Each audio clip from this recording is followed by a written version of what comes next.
Have you ever wondered if there's any money to be made investing in the ghetto?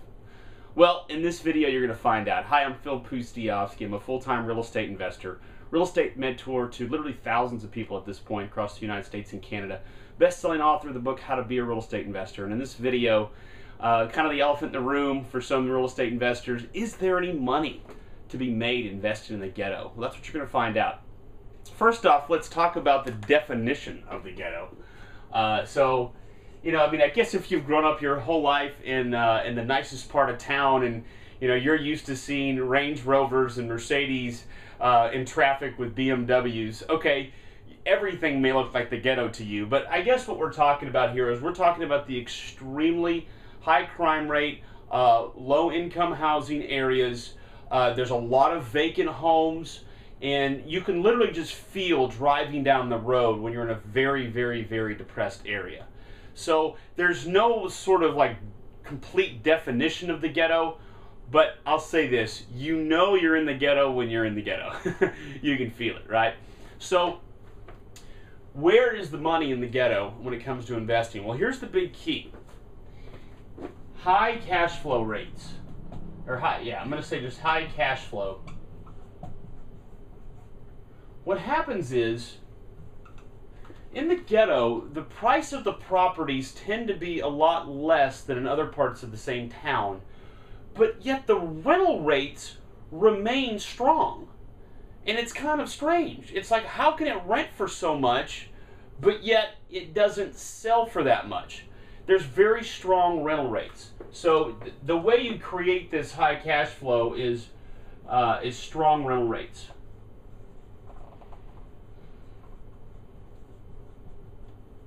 So some may say, well, okay, there's this trade-off. So you get the high rental rates in comparison to the cost of the home, but then you're having to do business in the ghetto, which you've got the security issues driving to the property. Those that I know that do deals in the ghetto, they always have a handgun in their glove box of their vehicle. There's the security issue, but then there's what some people have concerns over as it relates to the collections of rent and those sorts of things. Well, here's where people who invest in the ghetto do most of their deal structuring, and that is with Section 8. Section 8.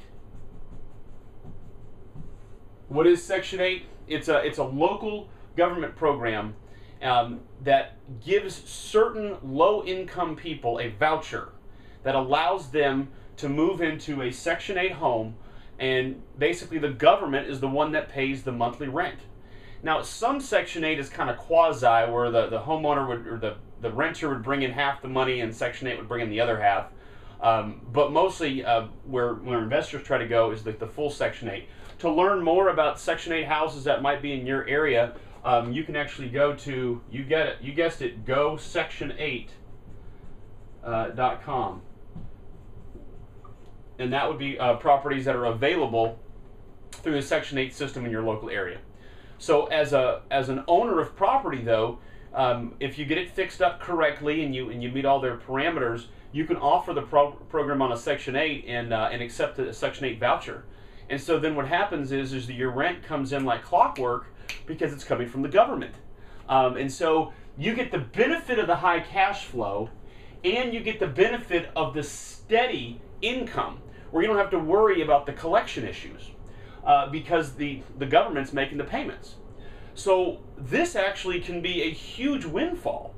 It can be a huge windfall to be doing deals in the ghetto. You get a bunch of Section 8 houses that cash flow extremely well, and so you're making hand over fist monthly income. So that's the benefits, right? Well, let's talk about the drawbacks. Okay, so the drawbacks, and we're going to stay with Section 8 here. Drawback number one is you've got more management responsibilities. There's an old Chinese proverb that says, those in the free seats hiss first. Meaning those who pay the least amount of money tend to complain the most. That's like an American way to say the same thing. So if somebody is not having to make the Section 8 payment because the government's paying it, in some cases, not all cases, I'm not trying to stereotype or be prejudiced here about a certain segment of the income population of this country, but certain people who don't have to put their own money into something tend to be the ones that might complain the most. Okay, and I'm trying to say that delicately so I don't offend anybody here, but the idea is that when you are a Section 8 landlord, your tenants are going to call you more about a problem with the toilets at 3 a.m. They're the ones that are going to complain about the fact that the door isn't closing correctly. They're going to have a lot more complaints. And so in order for you to keep your Section 8 status, you obviously have to be a good landlord. So that means that you have to have a management system in place. Whether that be setting up some 24/7 kind of dispatch phone system, and then you may have to get a relationship with a contracting firm or a handyman service that can do 24/7 service. That way, as they call in, you've got a system. And of course, the more houses you have, you get the economy of scale, so that now it's not just one property you're having to do all this management for, it's like 16, and so there's some sort of system that can be created for you. That way it kind of reduces the overall cost on a per property basis. So management is a much bigger headache, for sure. The second thing does have to do with just the fact of security. One of the reasons why I don't do it is my wife doesn't want me driving into the ghetto. That's really her reason. She's like, look, I don't want you driving there. It's not safe for, the fact that you've got a family, a wife, and all that great stuff, so just don't do it. You don't need to. So I wouldn't have any problems investing in the ghetto otherwise. For years before I was married, I did deals in the ghetto. I had no problems with it. But so security is another issue, because you do have to go to your properties from time to time. Just because you own the property and you set up a great management system and the government's making your rents, that doesn't mean that it's completely hands-off. You've got to go to your properties. You got to check out, let's say there was a problem and you have to see what the contractor did or didn't do. There is going to be times where you have to be at the property, you have to inspect it, you have to keep it maintained, you have to keep it in good condition. So that's another drawback. A third big drawback is it's for some people, it's a cash business. In many parts of the country. Cash business. The reason it's cash is because as you get to the lowest price point areas of a city, sometimes you get into price points that can be under 100,000. And you start getting into like 70, 50,000, some areas 20,000, 30,000. You get to that price point of a house. There's not a lot of lenders that are lending money on those deals. It's because, and this has nothing to do with them stereotyping either. Lenders, it takes them the same amount of time to lend a $20 million loan, as far as the paperwork and setting it up and wires and all those things. You get the underwriters involved. It's the same amount of work as a $20,000 loan. It's the same work. Only difference is the $20 million loan gets them so much more money. So lenders tend to have kind of an internal number to which they won't lend below. And I remember when I was a mortgage broker, I had such difficulty getting somebody a mortgage below $80,000. If the sales price was below $80,000, it was so hard to find a lender. Sometimes a local bank will do it, but that's about it. So, as a real estate investor, and if you want to be in this investment in the ghetto world, you're definitely going to have to pay cash for these houses. You might be able to structure owner financing with the seller sometimes, but that's usually not the case because they're selling because they need the cash. Oftentimes, if you get a deal in the ghetto that's full of equity, it's because it was an inheritance where they got the property willed to them. And so now what's happening is you're basically buying it from the heirs, and those heirs need that money. And so they need it fast. So usually they want cash. So you're paying cash to buy the house, and then you have to renovate it in many cases to get it to a position where it can rent Section 8. So typically those investors that are doing deals in the ghetto also have plenty of cash on them. They're paying cash for the property, cash to renovate it. And so what ends up happening is they end up having a lot of free and clear homes. Now, you get to the point where you got 6, 10, 12 of those. There are actually lenders out there nowadays that will actually lend maybe 50% of your entire rental portfolio because of your rental income. So you can structure some cool commercial loans once you get to a certain level of these deals so that you can kind of pull your cash out and do more if you want to. But in the beginning, it really starts off as a cash business. So if you're watching this and you're saying, well, okay, well, I don't want to be in the Section 8 rental business. I don't want to do this. But I got a deal that's come along that I would like to find a way to make money on it. Well, that's what I do with my deals that are that come from the ghetto, is I flip them to Section 8 investors. So they're going to pay cash, so I know it's going to be an easy flip. I know it's going to be easy. So it just depends on, can I do the deal without really having to drive through there, or do it only once or twice before my wife finds out. So doing deals in the ghetto, if you don't want to be a Section 8 investor, oftentimes the best way to do it is to flip them. And you can make good money. You get it under contract for $20,000, you flip it for $30,000. Get it under contract for $15,000, you flip it for $20,000. It can be pretty good money, and it can be a quick closing too, because there definitely are a number of Section 8 investors out there that love doing deals in the ghetto because it is such good cash flow. It is profitable. It's very profitable, especially when the government's making the bill. And so you set up your management system right and you handle that correctly. Especially also if you are the one who renovates the house, you put your cash into renovating it, that reduces your management headaches, because if you do a good job on the renovation, there's not that many things that can go wrong in the house. So there's less management headaches. Does that make sense?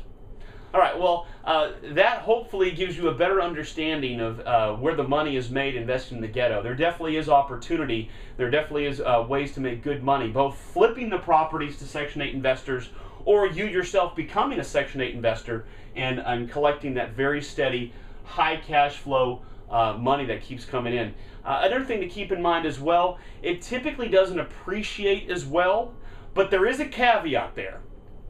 Ever so often, have you ever noticed where in a city that used to be the ghetto, all of a sudden there's a new up-and-coming trendy area?